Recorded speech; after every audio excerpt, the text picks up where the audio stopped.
Hi. I wasn't sure if I wanted to start off this video by introducing myself, but I think I should. My name is Anusha, and this isn't really a travel video, or at least I don't think of it that way. It's more like a record of a few days I wanted to remember properly. I don't usually talk in front of a camera like this. Most of the videos on my channel are just small clips and moments from trips I didn't want to lose. They weren't really meant for anyone else, really, just something I could come back to later. This feels very different. I'm not making this because I have something important to say.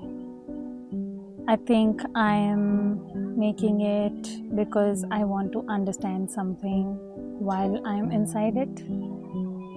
And maybe because sometimes recording something helps me stay present in it. I've traveled a lot of times before, most of it with people. Of course, I've traveled on my own as well, but mostly for work or for adventure, or for a plan that already existed before I had arrived.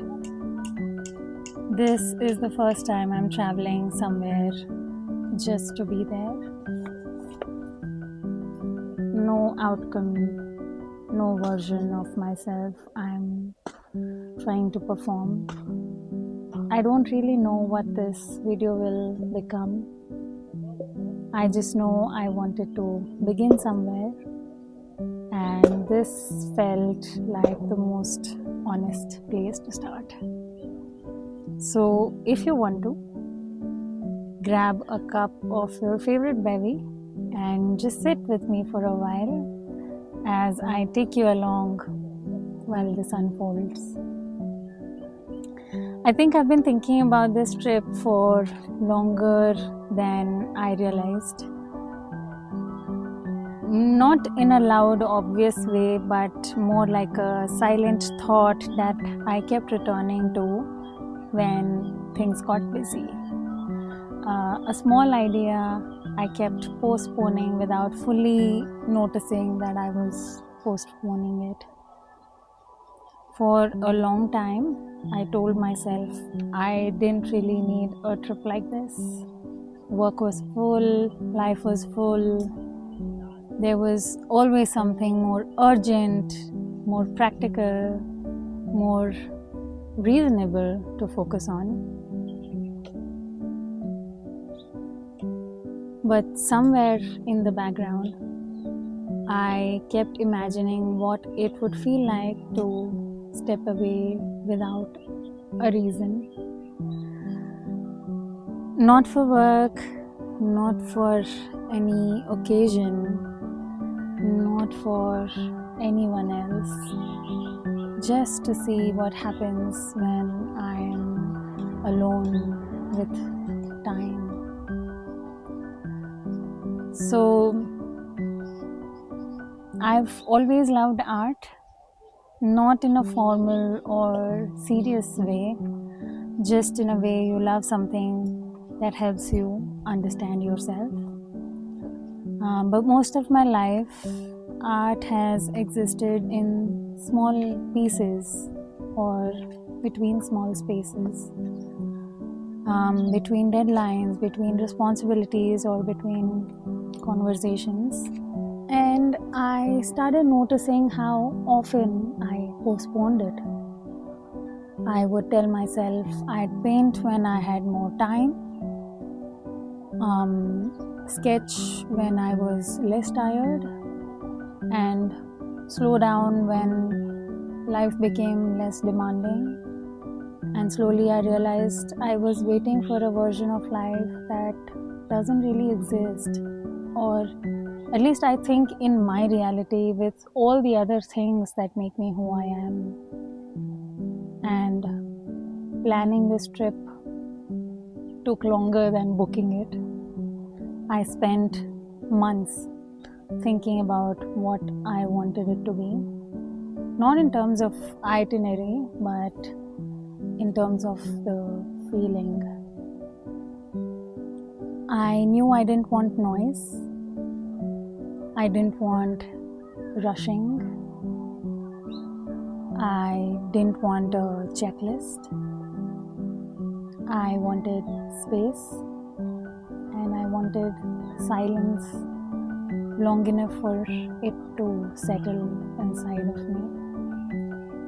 And somewhere along the way, the idea shifted from just taking a solo trip to making it an art retreat. The word retreat stayed with me because it didn't feel like running away. It didn't feel like I was escaping something, but it felt like I was returning to something. Returning to maybe slower mornings, and returning to paying attention, returning to making things without thinking about how they would look to someone else. And what makes this trip important for me is not the destination, it's the permission behind it. When I say permission, I mean permission to step away without guilt, permission to spend time on something that doesn't need justification, permission to be quiet, to be silent without explaining it, and maybe most importantly, permission to take myself seriously in a way I hadn't done before. And so by the time I had finally booked it, it didn't feel impulsive. It felt overdue. And I think that's why it means so much to me. Not because it was dramatic, not because it was a complex itinerary, but because it was simple. It wasn't about escaping anything. It was about making space for something I've been deeply wanting for a very long time.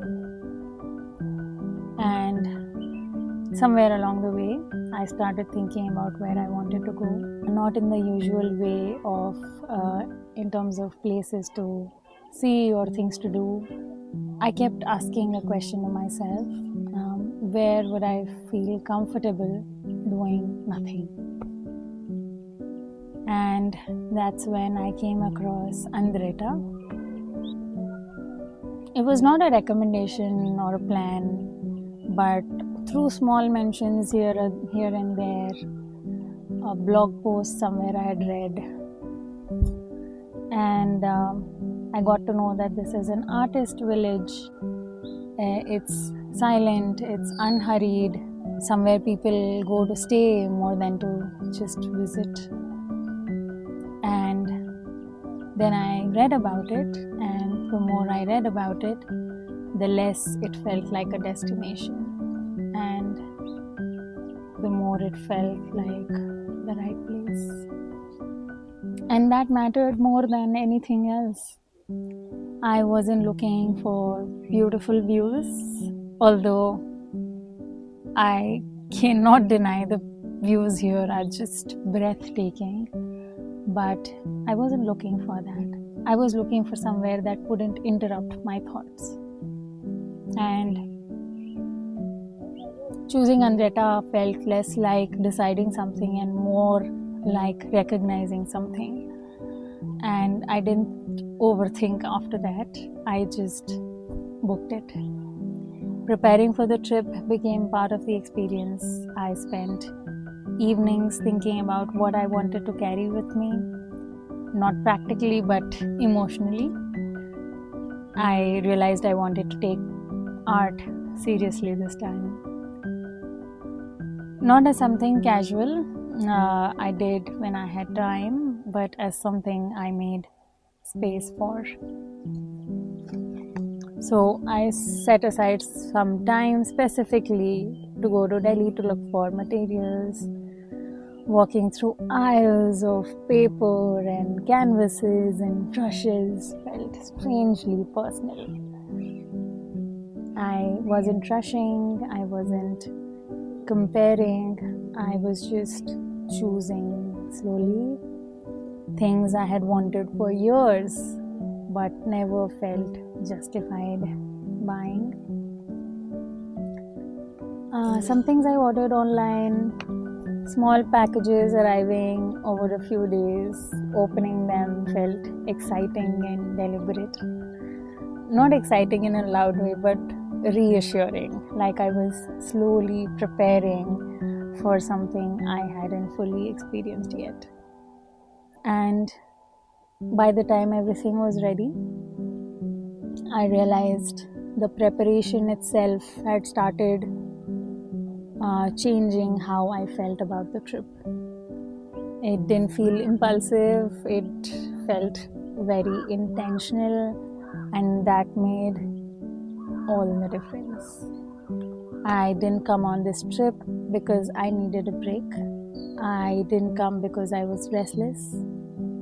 I came here because I wanted some silence that I hadn't allowed myself yet. This time felt different. There was no one waiting, no expectation, no reason to document anything properly. Just time, and I realized how unfamiliar that felt. The evening I left, everything felt slower. Packing didn't feel rushed. I folded things carefully, almost unnecessarily carefully. Not because I needed them arranged in a certain way, but because I didn't want to rush past the beginning or something I didn't fully understand yet. I kept thinking about how many firsts were going to happen in this trip. My first solo vacation without work attached to it, my first intentional art retreat, my first long form video, and my first time letting something unfold without trying to optimize it. And maybe the first time that I wasn't trying to be efficient with my own life. There's something about trains that is calming. Once you get on, the decision is made. You don't have to keep choosing.